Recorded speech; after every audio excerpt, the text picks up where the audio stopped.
That's it, right there. Woohoo! Hey everybody, thanks for tuning in. Behind me, 1996 Ford Ranger with the 2.3 liter. We're gonna be replacing the heater core. The whole dash has to come out, so let's get started. First thing we wanna do is drain the coolant. There's the drain plug on this side. You can see it and get to it from the top. There we go. Then we'll pull off the radiator cap and help it drain a little faster. While that's doing that, we'll pull off our heater hoses. The two hoses are here, just with a pair of pliers to get the hose clamps off. You can twist the hose just to break them loose. There we go. It should pop off. Nice and nice. We'll just leave those out of the way. Top and side. All right, you probably already know the drill. The filming in here is not gonna be the best. That's just the nature of the beast, but I'll do my best pointing things out, showing you the step-by-step process. First thing, disconnect the ground cable. You wanna disconnect the battery. The reason for that is we'll be working around the airbag. You wanna make sure that the airbag system is completely de-energized. Next, we wanna remove two retaining bolts that are holding down the hood latch right here in the center. They are 7mm. Then it says remove the center console if you have one. This truck does not have a center console, so we're gonna bypass that. If your Ranger is 4-wheel drive, we wanna move the transfer case control lever all the way forward. This is just 2-wheel drive, so we won't be doing that. Now we wanna move the steering wheel cover by removing 2 screws and then pulling on the cover to release the grasshopper clips. Again, 7mm.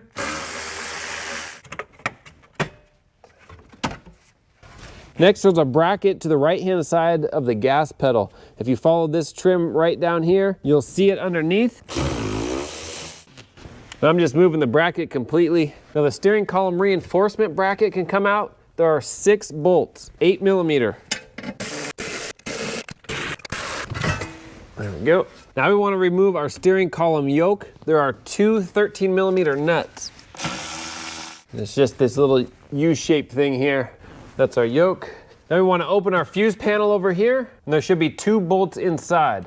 They are 13mm. All right, we are complete on this side for now. Let's hop over to the passenger side. All right, we want to pull our kick panel out of the way, and that'll reveal 1 bolt behind it. There we go, the plastic bends pretty well. There. And we'll make sure we get that back in. 13mm. If you have an insulator under the dash, we want to remove that. There's 3 fasteners we could pull off. Now this vehicle does not have it, but yours might. Now we want to come up and pull off our defroster grill and make sure you can see that. A flat bladed screwdriver or a trim panel tool. We just want to pop up on the side here, get underneath, and just lift. And it should start separating.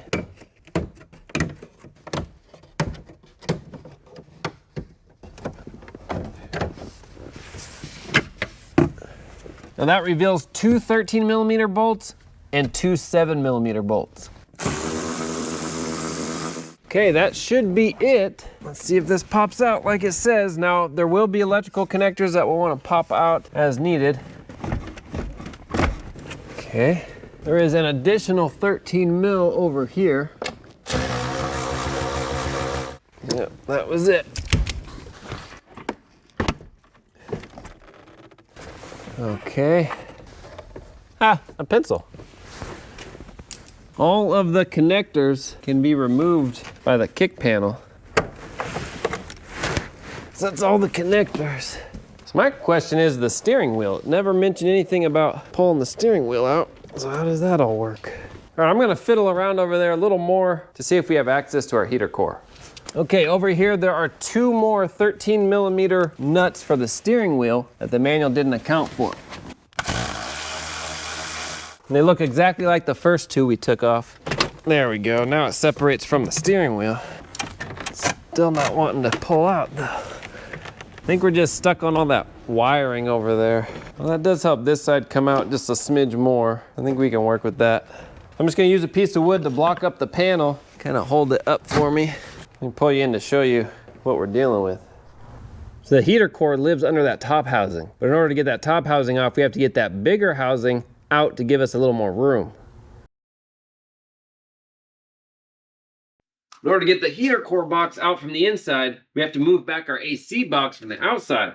There's 2 10mm bolts up top, one 7/16 or 11mm bolt down on the side here, And you can start to slide it back. In order to get this pulled out enough, we have to remove our coolant overflow and our washer fluid reservoir. So if you look back behind here, there's a nut right there.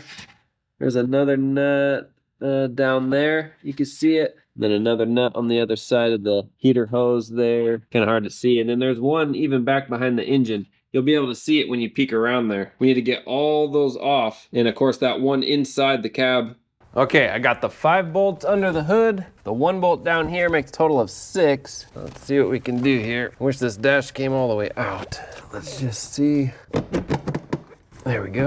Okay, this here, it's probably perfectly in your way. It's gonna wiggle that box out. Okay, I think that's enough. Let me show you.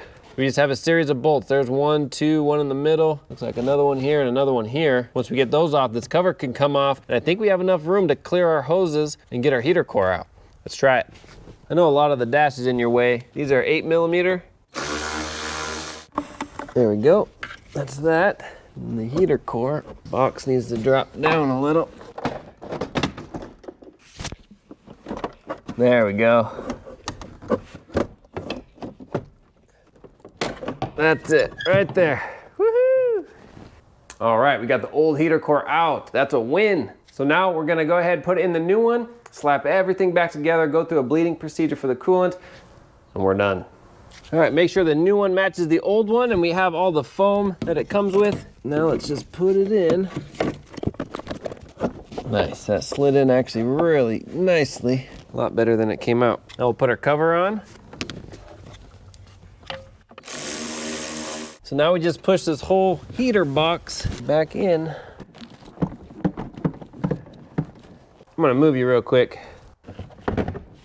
I think that's close. All right, so I got one started on the outside here, and I see a couple more poking through. I think we're in the clear. All right, got this bolted back in. It's really easy, falls right back into place. Then we can start putting this back on. Make sure we plug everything in. Put this back. Remember, this went underneath. Plug that back in. We can put our hoses back on while we're out here. So I just have that last bolt behind the engine. This little pain back here to tighten up. All right, everything's done outside under the hood, so let's button this up. We still have that one underneath, that last one to that box.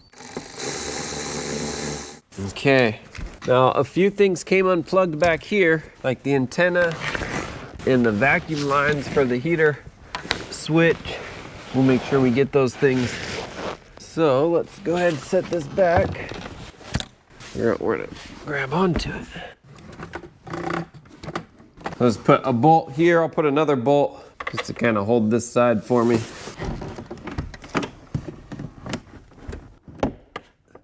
I think that's pretty much it. So I'm gonna hold it with my leg because I still need to get that antenna plugged in. I wonder if that's something I can get from the glove box. Yeah, it is something you can get from the glove box. So don't worry about reaching around to get it. We'll get it from the glove box. The vacuum lines for our heater controls, that too can get from the glove box. So don't worry about it. So now we're just putting this back up. If I can just get one in there. Okay, I'm not gonna tighten it all the way, just so it's set in there. And I'll get some of these other ones on. See, there were 2 over here. Let me get on that side.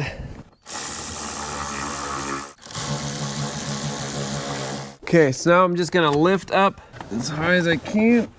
There we go, tighten her down. So that's pretty much it. So now we just have the little ones to do. Okay. Put our heater cowl back on. Should just slide in and then snap. Perfect. We'll plug all our electrical connectors in over here and then put our kick panel back on. Next is our steering wheel. Pop up. You can just put these nuts in to hold it. Remember, there's 4 nuts all together, and the front 2 here have that little yoke. That'll just hold it while we put the back ones in. Okay, so the 2 back are in. Put in our little cradle. Not as young as I used to be, bending up under a dash. Okay, now we'll just tighten those down. We can put our hood latch back on and our emergency or parking brake levers back on. Then we have our little side bracket by the brake pedal. And we have our little knee support here. The hood release goes on after this. I got the order wrong there.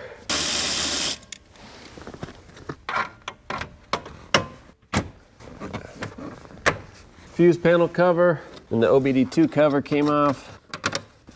Perfect. That's it. Let's bleed the coolant. Make sure we got heat. So bleeding the coolant system is pretty easy, especially if you have a funnel like this. We just want to top it off until it stops burping. Now we want to start the vehicle up and fluctuate the RPMs until the engine reaches operating temperature.